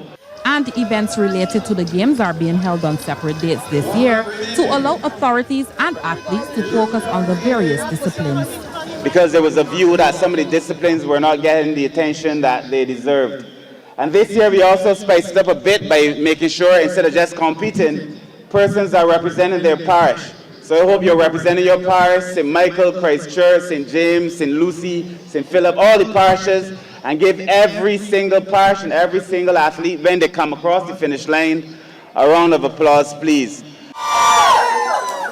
The spectators who took up vantage points in the stands were not only treated to the action on the track, but also entertainment, including a line dancing performance. The National Senior Games field events were held on May 31st, while several events will be held in September during Elderly Month. Onesta Henry, CBC News. The strength of anti-doping in the Caribbean lies in the collective efforts of those throughout the region. And while over the past 25 years there have been significant improvements in anti-doping programs, the time has come for the region to go even further. This was revealed during a celebration of the silver anniversary of the National Anti-Doping Commission of Barbados and the 20th anniversary of the Caribbean Regional Anti-Doping Organization, which brought 18 countries together. Here's Rachel Agard with that story. There may be a need to pivot in a different direction when it comes to testing for doping in the Caribbean. And a suggestion has been made for the region to set up its own testing facility as part of the anti-doping project. The cost of us sending tests to Canada is very, very high. And I think that if these 18 countries get together and we have a testing facility in the region, that it will make a lot more sense for us as a region going forward. And I think it is something that when you go into your workshop tomorrow, that you can flesh out and see what it is. And if the price point is right, Barbados will be part of the process. Minister of Youth, Sports and Community Empowerment Charles Griffith says, as a former basketball coach for more than 2 decades, not once did he receive any information on anti-doping. And he has called for a media blitz on the topic with a dedicated anti-doping officer within the project. I need for you, when you meet tomorrow, to identify ways and means that we can get the information of anti-doping and the problems that are attached to that to our youngsters at the grassroots level, because that is where sports, the swell, is coming from at the grassroots level. And if it is the case that we can reach them at that level, and you come across a youngster like me from a broken home with skill sets in sprinting, then I should be able to battle with the pressures that will come to enhance my performance. Meanwhile, chair of the Regional Anti-Doping Organization, Patrick Willerman, says these anniversaries are a testament to the island's collective strength and unified vision. He says the 2 anniversaries are not just occasions for reflection, but also powerful reminders of the enduring importance of their mission. The fight against doping is a continuous one, demanding vigilance, innovation, and unwavering commitment. As the landscape of sport evolves, so too must our strategies. We must remain adaptable, embracing new technologies, and fostering even greater collaboration to stay ahead of those who seek to undermine the values we hold dear. Workshops were conducted for local athletes starting on Thursday and ending ahead of the award ceremony on Saturday. RADO's annual general meeting concluded this year's events. Rachel Agard, CBC News. Thanks, Rachel. That's our news until now. We'll have more news coming up at 12 noon here on CBC TV8. Morning Barbados takes a break. We're back in just a moment. Morning, morning, morning. Good morning. Good morning to you. Some ask, what makes Barbados so special? We at Mornin Barbados say it's you, our exceptional youth. You are talented, resilient, and inspirational. You are the epitome of the Barbadian spirit, testing the boundaries of your creativity. If you are an entrepreneur, artist, baker, designer, author, or have done anything you think should be highlighted, email us at morninbarbados@cbc.bb. Let us show the world our exceptional Bajan youth. The Ministry of Youth, Sports and Community Empowerment Bridges television series is back. Join us every Wednesday at 8 p.m. with a repeat on Saturdays at 5:30 p.m. on CBC TV 8. Don't you miss it. God will not give you a job. God will not call you to do something and then not give you the capacity to have it, to make it happen. He will give you the resources, he'll give you the people. Not only will he equip you with ideas, but he will equip you with favor, as he did Nehemiah. Turn on the latest episode of Infinite Possibilities, only on CBC TV 8, every Sunday at 1:30 p.m., sponsored by Covenant Life Teaching Center. Welcome to Nature's Discount, the ultimate health food store. At Nature's Discount, we have thousands of quality products at great prices. Hi guys, Dottie here with Nature's Discount, and today we are talking about solar ray, microbiome, probiotics, and why you should be taking them. And we have well over 3,000 amazing products to help you get healthy. For your health tips, tune in to CBC TV 8 every Monday, Tuesday, and Thursday for Nature's Discount, sponsored by Get Healthy Incorporated.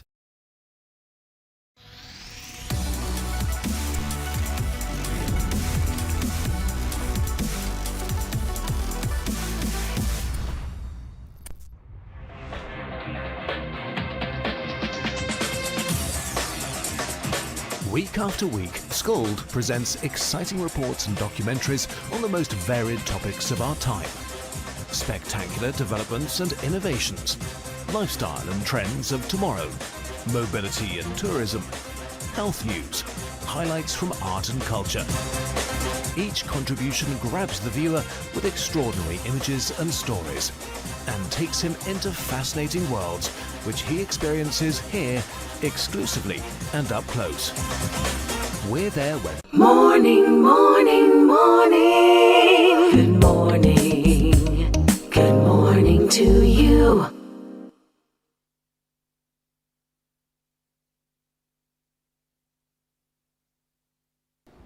14 minutes now after 7 o'clock. You know how excited I am about the Spirit of the Lion show.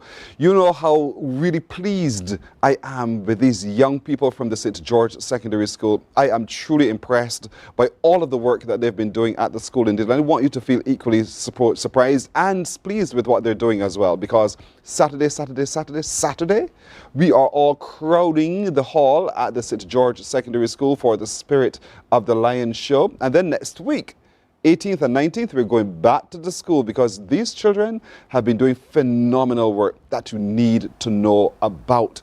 It's going to be open to all of us to come right in and see for ourselves just the great work that's happening at St. George Secondary School. So joining me, more lions and lionesses for the Spirit of the Lions show. Next to me is Raheem Mon and Jazeera Vaughn. They are representing Glebe. Welcome, both of you. Thank you. And you're very welcome.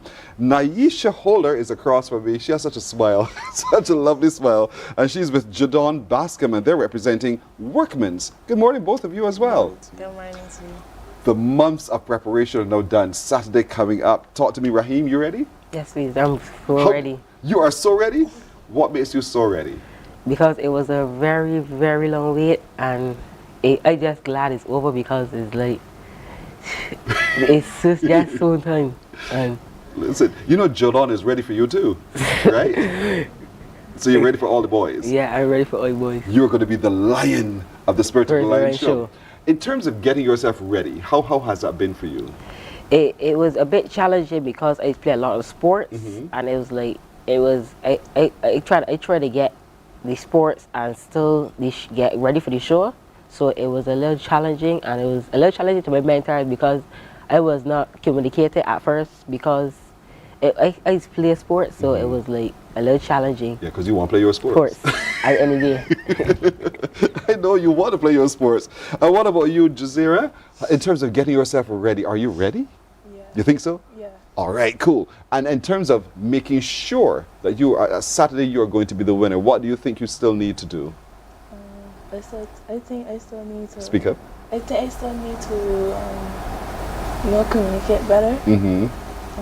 come out my comfort zone more. Like, And so, but you're working on that, right? yeah. Talk to me. You've had to do some research on the glebe. Yes, please. What have you found out? What I have found out with the glebe is that.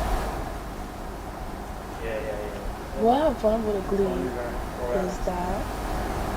It's just north of the school, really, not too far from your school. What I found with the glebe is that it's home to the historic St. George Parish Church, and it is also the church is also named as the church on the hill. Yes. And like most buildings, or like almost all most buildings, all buildings in Barbados, it was damaged by the Great Hurricane in 1780, Wow. and it was rebuilt in 1784. That's a lot of history, isn't it? Yes. What about you, Raheem, in terms of the history of glebe? What have you learned? I learned about the history of glebe. It's the same thing as like she said, but I more understand about the glebe is that, well, we got the best church. We could say we got the best church, and it's also like we got the best polyclinic, which is the glebe polyclinic. Yes. And it's like we represented the best Of St. George. best community in the world. So nobody can make we feel like we represent the best community in our let we don't, because it's like we represent the best community. So any day. Amen, Raheem. I'm with you. I love how powerful you are in saying that you're representing the best community, which is glebe. And I know that a lot of people who are watching from the glebe are going to come out in support of you, you know, because you guys are representing the glebe, right? Thank you. All right. Workmen's challenge thrown at you now. So let's talk to you, Miss Naisha. How are you getting ready for Saturday's Spirit of the Lion show? Good morning. My name is Naisha Water, and I'm getting ready for the show. It's doing good. I'm getting ready well. And No nerves, right? I'm a little bit nervous, but I feel I can get through. Did you volunteer to be a part of the show? Or were you asked to be a part of the show? I was asked, but then I said I'm going to join because it seems fun. And so, in terms of working and getting ready for the show, what are some of the things that you've been doing? I've been communicating, getting my stuff together, and just day to day. And getting ready. Yes. And formal wear, there's a formal wear segment, right? Yes, please. Have you seen what you're wearing? Yes, please. You like it? Of course. Did you have a hand in designing it? A little bit. But it's doing good. I like the color and stuff like Nice. Don't give out any secrets because I want the surprise on Saturday when people come. So you like the color, you like the design, you've had a little bit of hand in it, and you're all excited to represent your workmen's in the Spirit of the Lion show. Yes, and you're working with Jadon. How has it been working with him? He's cool? He's cool. He's quiet, but we communicate and we get through. You get through. Jadon, is that true? You're quiet? Yes, please. Not you. Looking at you, I could tell that you're not that quiet, only when you choose to be, right? Yes, please. And you're in fourth form? Yeah. So talk to me a little bit about getting ready for the show. Be preparing by rehearsing and preparing for the clothes and everything. Have you seen the suit you're going to wear for the formal wear? Yes, please. Like it? Yes, please. What color is it? It's dark blue. Dark blue. Is that one of your favorite colors? Did you choose it? Yes. And is it matching what Naisha is wearing? Yes, please. So now you wear blue too. Now we know your color indeed. And so being at St. George Secondary and representing your school must mean so much to you, doesn't it? Yes, please. What does it mean to you? It means representing my school is a great thing so that it gets the word out there, so that the school can have more popularity, like that, things like that. For good things, things of what you guys are doing. Workmen's, did you have to do some research on Workmen's? Yes, please. What did you find out? I found out that Hillberry Plantation is located in Workmen's. Well, I know that you're teaching me. I had no clue that Hillberry Plantation is in Workmen's. Did you visit? No, please. Okay. What about you, Naisha? What about Workmen's have you found out? I I found out that Workman's have a 7 days Adventist church, and it have a wonderful school. Primary school? Yes, please. Mm-hmm. Have you visited Workman's yourself? Yes, please. And? It was good, wonderful, and I used to like live in Workman's, so it was good. Oh, you lived in Workman's? Used to. Okay, well, at some point you did. So, so for you, you're going back home. You're representing the space where you grew up, pretty much. Yes. So I want you to appeal to those in Workman's to come out and support you. What do you say to them? I will say that I will let you guys come out and support me and my partner, and just come out and support so that we can win and stuff like that. What if you should win? How would you feel? I will feel good. I will feel really good. Really good. And so you, Miss Jazira, what if you should win? What do you think that would mean for you? I don't really think it will mean. Well, I think it does mean something for me. Mm-hmm. It means that, I put myself out there, and I show people what I'm capable of, and also me winning with my partner. That would be really great. Like, yeah. For the first time, you are the winners of the Spirit of the Lion show. Yeah. Have you, your fifth form, and I know you said you'll be thinking of repeating. Yes, have you given thought to what career you'd like to have? Yes. What would that be? Being a firefighter. A firefighter. Really? Yes, please. Look at you. And so why do you want to be a firefighter? I want to become a firefighter because I have always had a desire to help people. Nice. Especially where they're in a situation that they're in danger and they need urgent support also. And I just don't like seeing when people is like losing homes and they don't got no else where to go, and they go like find money to repair a house. I think that's big a trouble on me. That's beautiful. That's a very noble cause. Well done, Jazira. What about you, Raheem? What do you want to be? When I grow up, I want to be a chef. Oh. Which I was in the cuckoo competition at the school, and I Did you win? I actually win, but it had a favoritism. It had a favoritism. I believe it had a favoritism.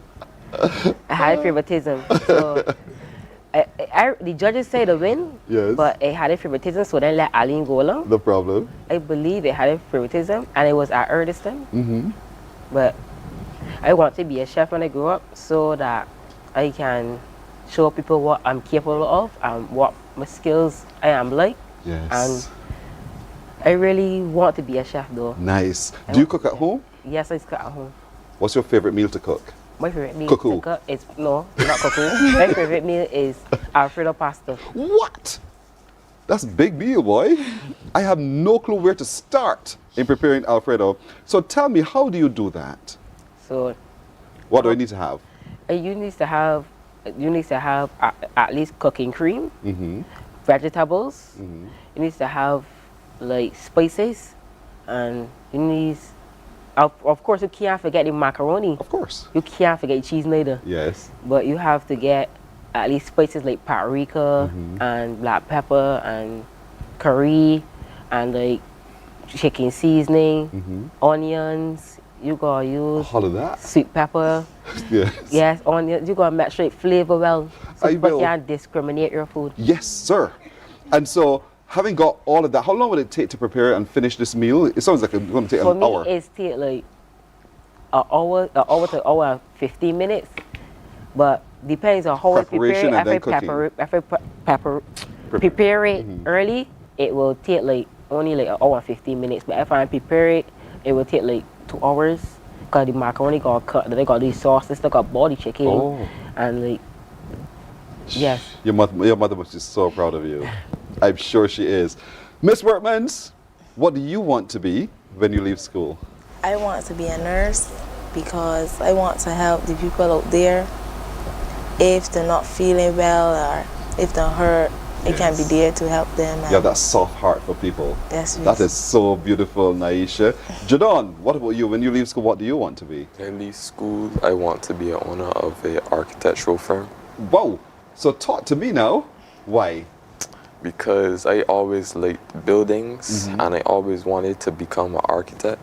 So I decided to I want to own a farm. So Smart man. That is fantastic. And so shall it be. So next week when we come to the school, we will see some of your work. You better say yes. You better say yes. You're not sure? I ain't too sure. Okay, fair enough. To each of you, I wish you very, very well. Honestly, it is Saturday. It's at the school. It begins at 6 o'clock, correct? Thank you. And so we are appealing to Workman's and Glebe and Constant and all the other areas of St. George and all of Barbados to really come out to your numbers and give full support to these students of the St. George Secondary School. It's the Spirit of the Lion show. It starts at 6. The doors open much, much earlier, but you can get your tickets at the school or you can go to Jeans Inc. at Sheraton to get a ticket indeed. But buy enough tickets, come, food and drinks will be on sale, and give full support to all of these 18 students who are competing on that day. And I wish each of you well. Thank you. Thank you. You're very welcome. Thank you so much indeed for coming by. I am so proud of all of you. Thank you. You're welcome. You're welcome. Good evening, sir. Good morning, sir. Good morning, sir. That's like right. We also have a gift for you on the behalf of the St. George Secondary School and the Spirit of the Lion Show, and on the behalf of the Glebe. We have a special token for you, and we will hope you like it. And this is so beautiful. Like, you're gonna make this Omar cry. Thank you very, very much. And who is this lady? This is my mentor. This is your mentor? Yes, please. Ma'am, thank you very, very much. Oh, they're going to make the presentation. Thank you. Thank you. Thank you. On the behalf of St. George Secondary School and the Spirit of the Lion Show, we would like to thank you for letting us be here and hope you treat it well and you hope you like it. That's a promise. That's a promise. Thank you very, very much indeed. I can't wait to see what's in here indeed, but I shan't do that. This is mine. No one else is, so rest it here. Thank you very, very much. All the best to you indeed for your kindness. We will let you to off A so you can show you. Oh, you want me to show everybody? Yes, thank you. Cheese or bread? All right, no problem. So here's what it is, everybody. I am now a part of St. George. We're gathering. Come long, come long home. Thank you very, very much indeed. Thank you, and the same to you. Well done. Wow. So, Janan, Raheem, here's what I want you to do. I want you to look into which camera, Peter? This one. You see where this man is standing? Yes, please. Say to everybody watching, Mornin Barbados will be back in just a moment. Morning, Barbados. Good morning, Barbados. We'll be back in a moment. Morning, morning, morning. Good morning. Good morning to you.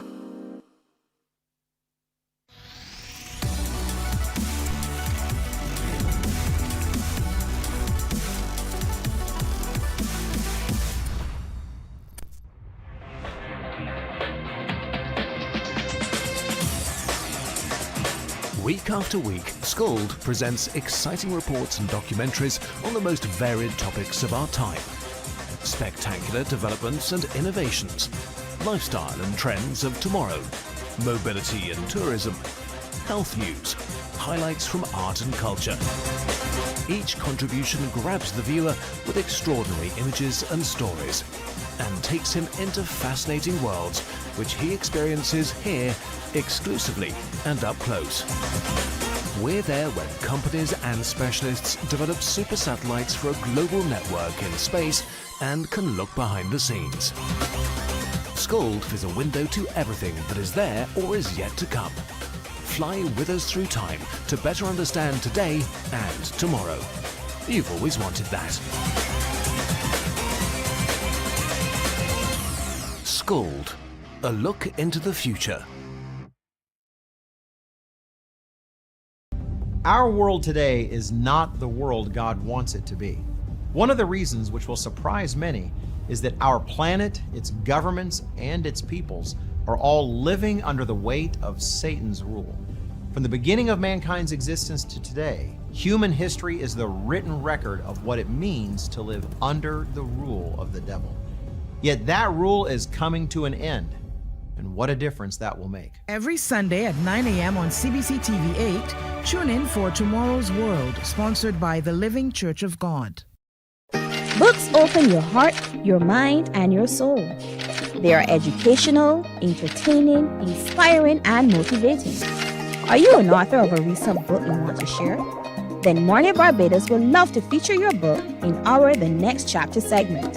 Send us an email to morninbarbados@cbc.bb. That's morning without the G. Come and let us turn those pages together. Hey there, it's Mahalia. I want to share something that might be really helpful. If you're feeling anxious, overwhelmed, depressed, or lonely and have no one to talk to, call Lifeline Barbados. We all face struggles at times in our lives. You're not alone. There's no need to feel ashamed or embarrassed. It's okay to reach out for support. Lifeline Barbados is completely confidential. No one else will know you called. They're there to offer a caring ear and guidance without judgment. Good morning, morning. Good morning. Good morning to you. 28 minutes now to 8 o'clock. I am still beaming from the experience I'm having with the St. George Secondary School simply because I am truly, truly impressed.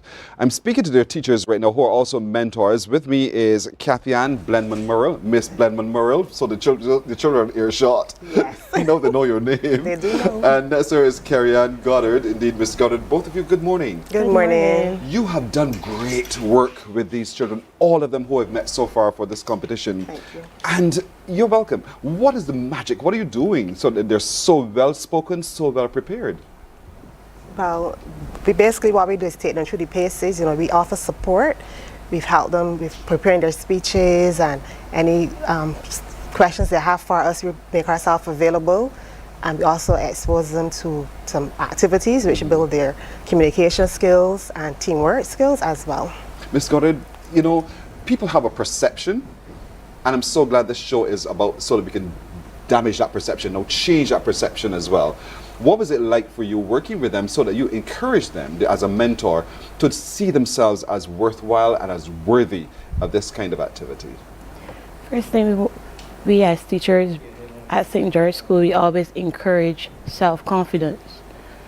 We always motivate our students, and we always encourage them to do well. Mm-hmm. And they're doing really, really well. I am so pleased. It's difficult to get boys to step forward. Yes, definitely. How is it for you getting the boys and working with the boys?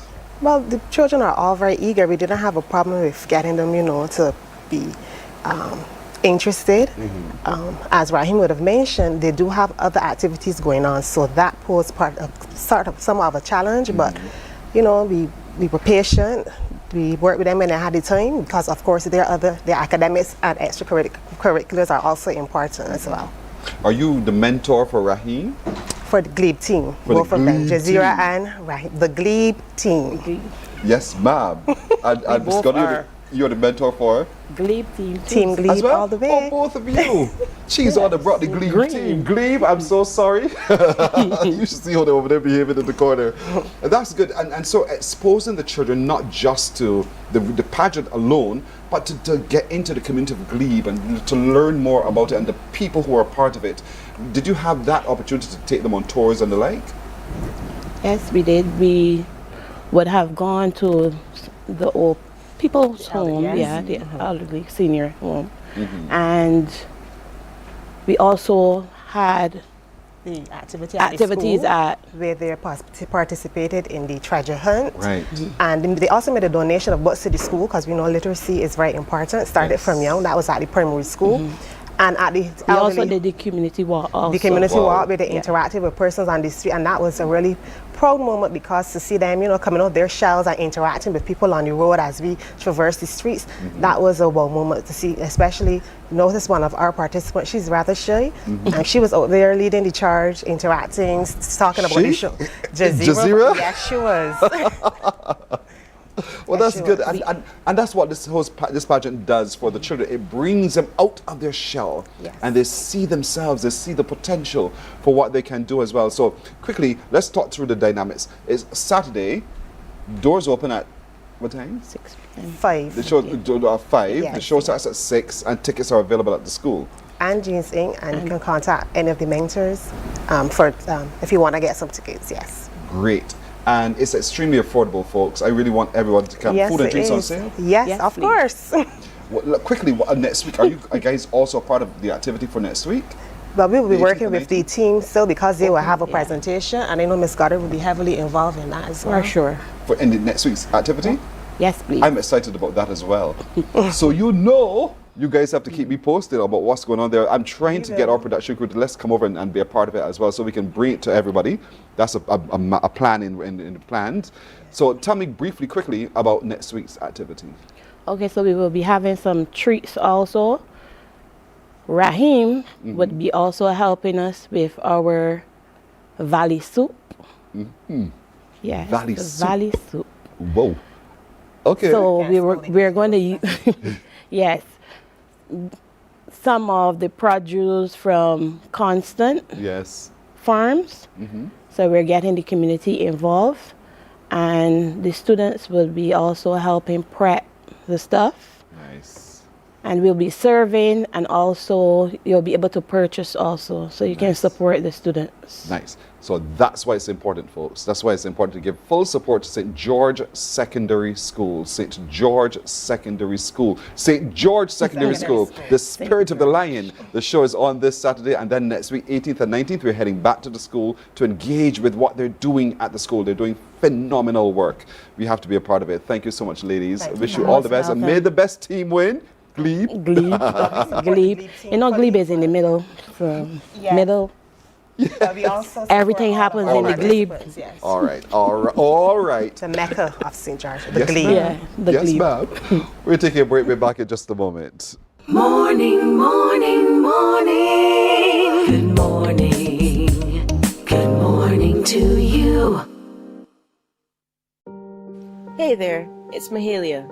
I want to share something that might be really helpful. If you're feeling anxious, overwhelmed, depressed, or lonely, and have no one to talk to, call Lifeline Barbados. We all face struggles at times in our lives. You're not alone. There's no need to feel ashamed or embarrassed. It's okay to reach out for support. Lifeline Barbados is completely confidential. No one else will know you called. They're there to offer a caring ear and guidance without judgment. And fellas, I want you to know asking for help is a true sign of strength. It takes real courage to reach out.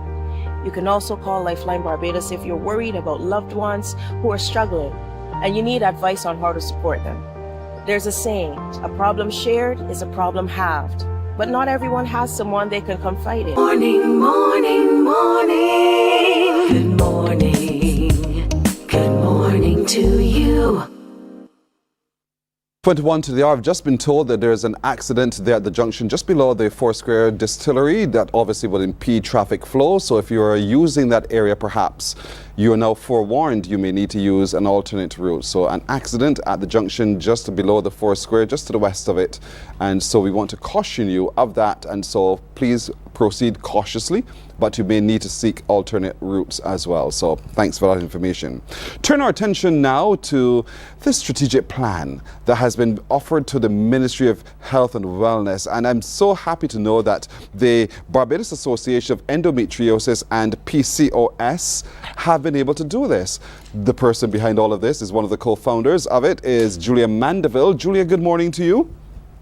Good morning, Pearson, and good morning, Barbados. Thank you for having me. You're welcome. Firstly, congratulations on developing this strategic plan and having had the opportunity to present it.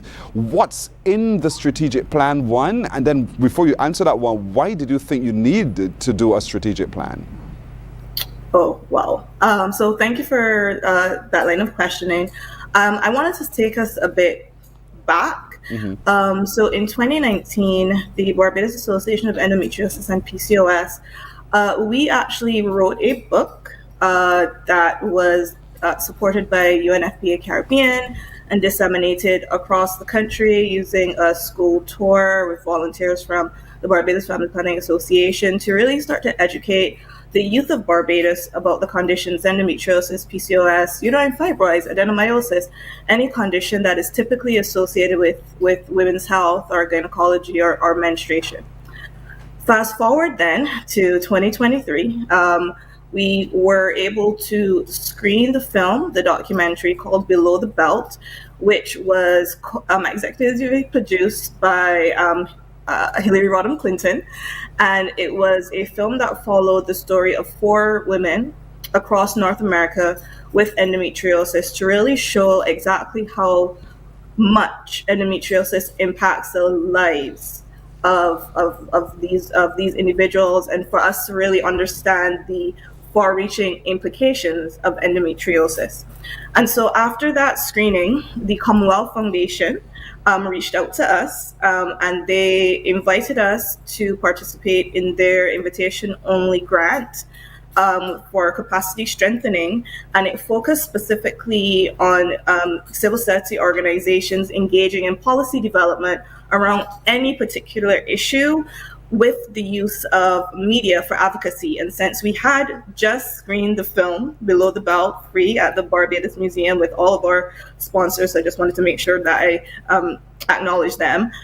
They said, you know what, this is a great path ahead, and we want to support you in developing some type of plan moving forward that could potentially influence policy within the country. And so this is where the strategic action plan came in, and we have a plethora of partners within the international development community, as well as local civil society organizations and individual activists who just came together. And, you know, we're very intentional on making this plan as integrated, as inclusive, and as diverse as possible.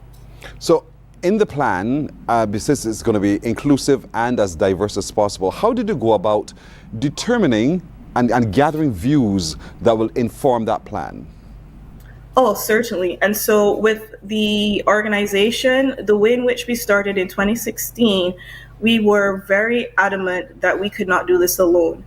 And so we started to work with organizations like the Barbados Association of Muslim Ladies. We started to work, like I said, with the BFPA, the Barbados Association, the National Association of Women Barbados. We also reached out to Carrie-Anne Sumter, Carrie-Anne Eiffel, who is a disabilities right consultant, and anyone basically that has typically felt unheard in these types of conversations as it relates to, particularly as it relates to women's health. We thought it was important, and I can speak for myself specifically. I am currently doing my PhD in public health, and one of the central tenets of public health is equity. And it was important for us as an organization to have as many voices at the table as possible. We also had the medical providers at the table. We had patient representatives at the table. Surprisingly, there were some people that were surprised they were men at the table as well, because endometriosis does not just affect the individual, it affects families, it affects communities, it affects healthcare systems. And so we thought it was really important to get as many diverse perspectives as possible to inform this plan. This strategic action plan, based upon what I see happen, is to tackle it from the policymakers level. And if so, what is it that you're asking policymakers to consider when they do make policy? Thank you so much again for that question. And so what we did was we tried to center this plan in some of the commitments that have already been signed and agreed upon by the government of Barbados, such as, CEDAW, the Beijing action plan. We also have the workplace policy plan, the population plan for Barbados, as well as plans for NCDs. Endometriosis can fall within many of these plans because of the far-reaching implications it has.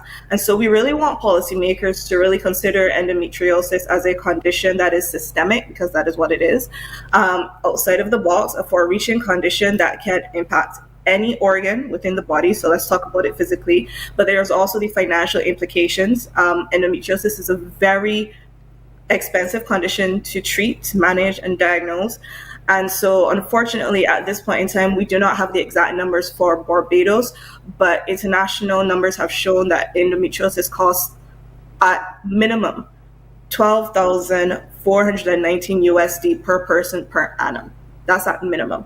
And that includes hospitalization costs, that includes days missed from work, that includes financial uncertainty. And so within the plan, we want three things to be considered in terms of pillars. And our plan actually does follow some of the plans that have already been established globally from countries like Australia and France and Denmark, which have already developed action plans. And so the first priority, or the first pillar, is access to quality care and an integrated network of care. Endometriosis is a very complex, enigmatic condition. It doesn't only affect the reproductive system, as I said, it can affect your respiratory system, it can affect your nervous system. And so we do need an integrated health workforce who's able to help with the management of patients with, and especially with complicated cases of endometriosis. The second priority is community education and advocacy. For a very, very long time, and BAEP, again, we were guilty of this when we first started. We also thought endometriosis was just a condition that was associated with reproductive health. The data has changed. We now know endometriosis is a complex condition and it affects all parts of the body. And so we want the education to follow that way. We also know endometriosis, while not cancer, is actually a risk factor for certain types of cancer, and it can also cause severe damage to other organs and organ failure. And so it's really important to also teach that whilst endometriosis is a condition that is associated with menstruation, it also has very far-reaching implications that the community should be aware of. And our third priority, or third pillar, is that of research. Research is really the bedrock of policy. You can't have policy without the data to support the policy. And so we are really hoping that we can have the establishment of community advisory boards that have patient advocates, persons with the lived experience, caretakers, the medical professionals, persons within the healthcare sectors in terms of administrative personnel, to really help develop a strong research body on endometriosis and its impacts on Barbados. And like I said, this is following exactly what is happening in terms of best practice out of countries like Australia and France and Denmark. And there are also pushes in countries like Canada and the Netherlands to also develop these national strategic action plans. Right. And so in terms of the case of Barbados, we are the first Caribbean country to do so. And I think we're also the first predominantly Black country to do something like this. And well done indeed for having done so. But we tend to write, present, and then we sit back. What's your next step in terms of making sure there's real response? So our next step will be to continue our conversations with the Ministry of Health and Wellness, and we are so grateful that they were accepting of our presentation of the policy to them. And so the next step will be to sit at the table and let us discuss what can be done in terms of year 1, year 2, year 3, or year 4, or 5. Our policy development expert, Mr. Tristan Griffith, was very thorough in his implementation framework. And so we do think it is possible, but we also know that we are in a space of resource constraints. And so we want to be very practical about this. And we also want it to be sustainable. And so those will be our next steps.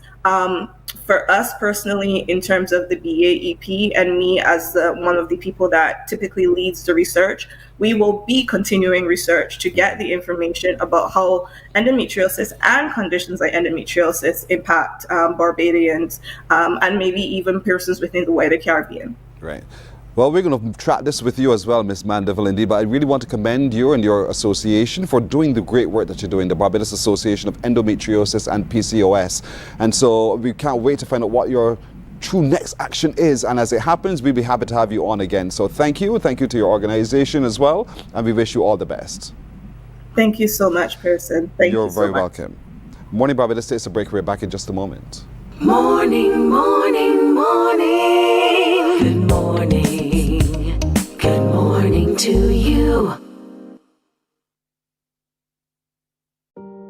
Hey there, it's Mahalia. I want to share something that might be really helpful. If you're feeling anxious, overwhelmed, depressed, or lonely, and have no one to talk to, call Lifeline Barbados. We all face struggles at times in our lives. You're not alone. There's no need to feel ashamed or embarrassed. It's okay to reach out for support. Lifeline Barbados is completely confidential. No one else will know you called. They're there to offer a caring ear and guidance without judgment. And fellas, I want you to know asking for help is a true sign of strength. It takes real courage to reach out. You can also call Lifeline Barbados if you're worried about loved ones who are struggling and you need advice on how to support them. There's a saying, a problem shared is a problem halved, but not everyone has someone they can confide in. That's why Lifeline Barbados exists, to be there for you or someone you care about during tough times. Save this number. Lifeline Barbados is just a call away. Remember, you can reach out whenever you need to talk. There is a saying, you can find a Bajan anywhere. Are you a Bajan living abroad? Or do you know of one who has migrated to another country? Well, we at Mornin Barbados would love to have you or them on our Bajan Afar segment. Share your amazing stories, experiences, and how you have adapted to a new culture. Send us an email to morninbarbados@cbc.vb, and together we will travel the world.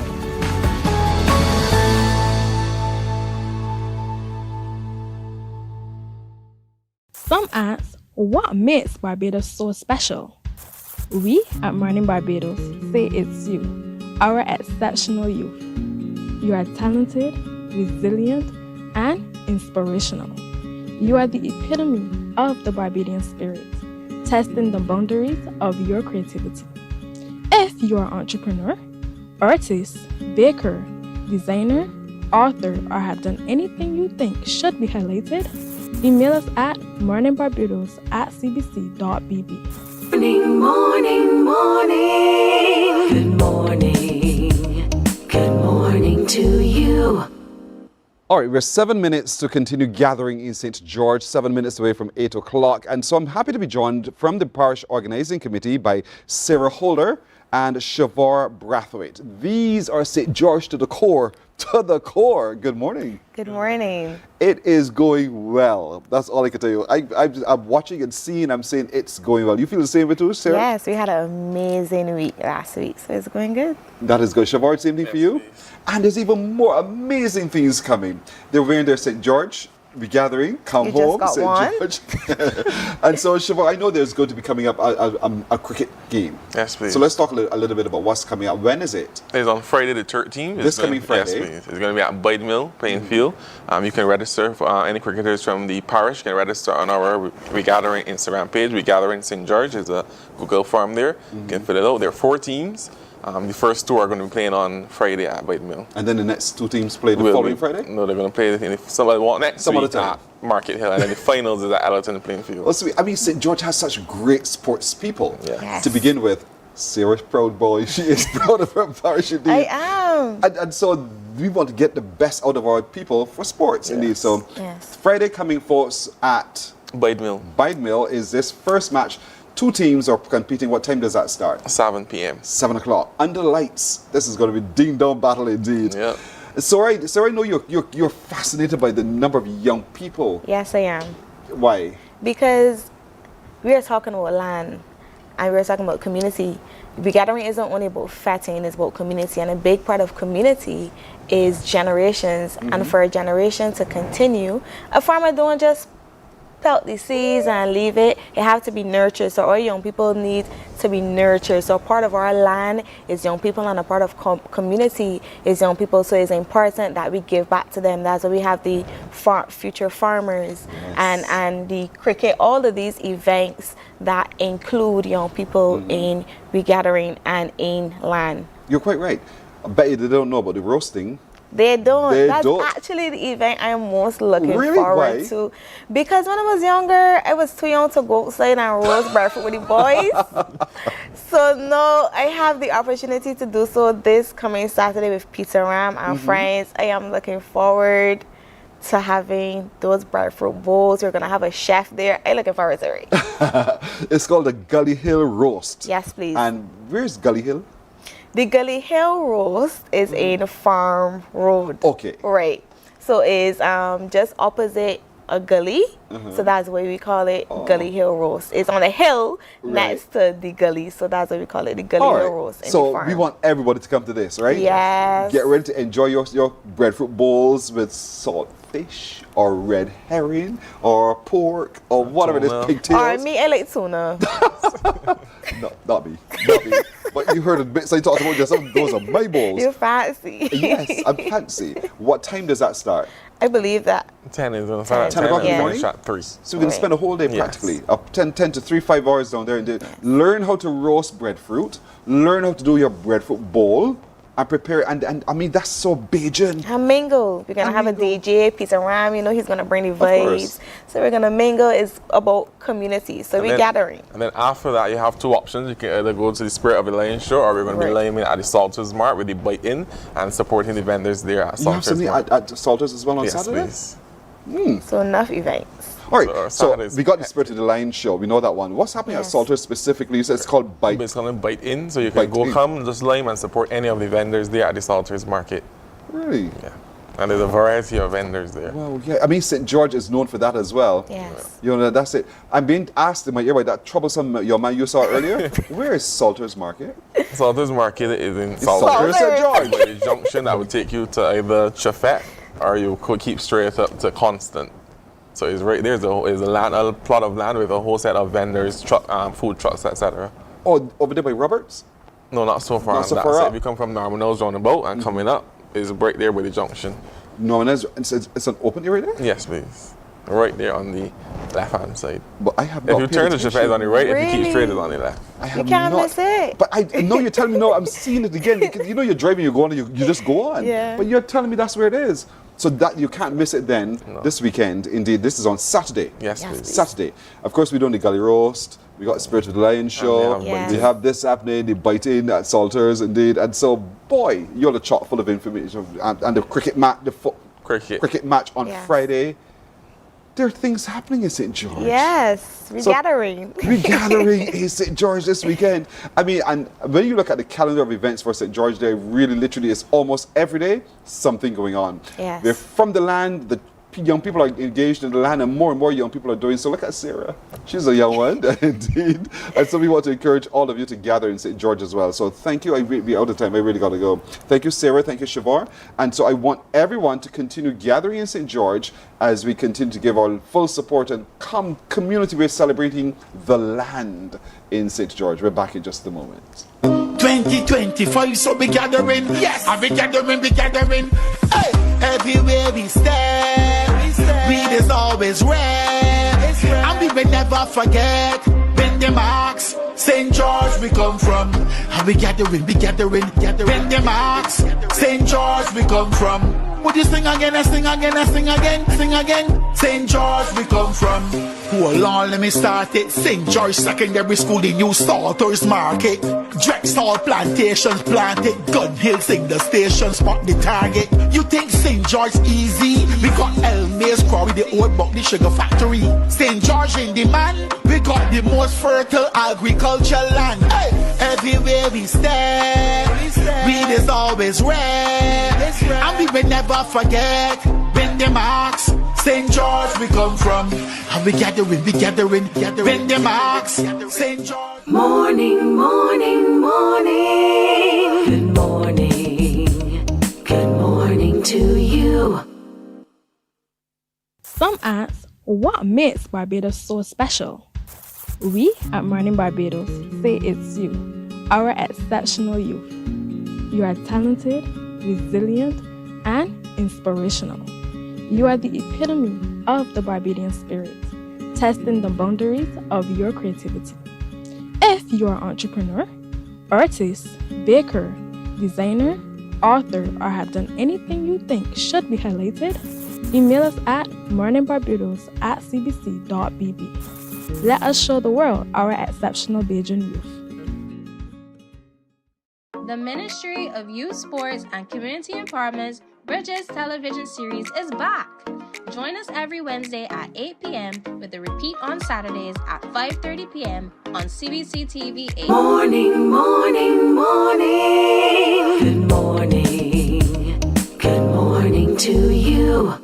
And that's it, everybody. Remember, share the show, share the love, tell someone else about it, and come by again tomorrow. My little crew joins me wishing all of you a great today. We'll see you tomorrow. Bye-bye. Wake up.